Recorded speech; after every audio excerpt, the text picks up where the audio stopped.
आशू आशू तुला पक्षी येतात का कोणते करता? पक्षी येतात ना, हे बघ हे बघ हे बघ मस्त पक्षी आहे बघ.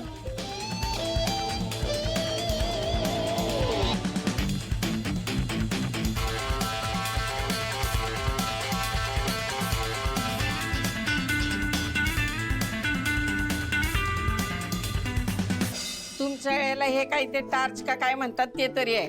आमच्या वेळेला असलं काय बी नव्हतं. आम्ही आपली गाणी गुणगुणत बसायचो आणि आमचा टाइमपास करायचो. कोणती गाणी? कुठली म्हणजे काय, कुठली तरी जुनी गाणी. अच्छा, मग आजी गाऊन दाखवा ना आम्हाला. माझा आवाज ऐकून तुम्ही नाही इथं काळोखात कुठं झोपाल ते कळायचं बी नाही. तरी ऐकू. आई गाना.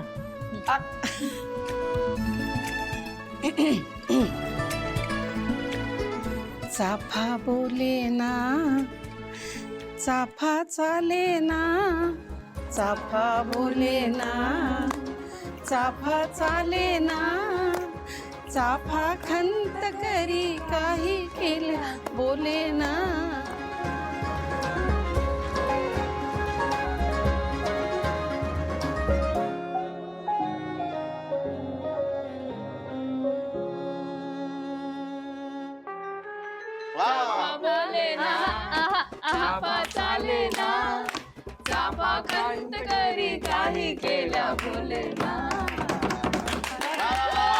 क्या बात आहे आजी, मजा आली मजा.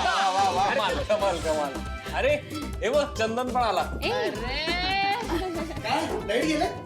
हा ना, आम्ही असंच मस्त बसलोय, टाइम स्पेंड करतोय. पण ऐका सगळ्यांनी, दिव्याची न्यूज आल्यानंतर अख्ख्या फॅमिलीमध्ये सगळ्यात खुश कोण आहे? अरे कोण म्हणजे काय, बाळाचा बापच असणार की. तुला माहितीये का आशू, त्याने ना ते बाळाचे पोस्टर पण आणलेत आणि ते गर्भसंस्काराचं पुस्तक असतं ना, ते पण आणलंय का? शपथ फुल रेडी. हा चंदन छान तयारी सुरू आहे म्हणायचं. म्हणजे ते म्हणतात ना की ते चांगलं असतं असे पुस्तकं म्हणून. मोजे तर मिळायला सुरुवात केली अशी. सगळी तयारी झाली आहे. चंदन, अरे लाजण्यासारखं काही नाहीये. प्रत्येक पुरुषाला यातून जावंच लागतं. आशूची पण वेळ येईलच की. हो, मानाच्या कोणी बहिणीचं छाई माही. चिडवणारे आता स्वतः शांत झाले. खरंच आम्ही लय नशिबवान आहोत.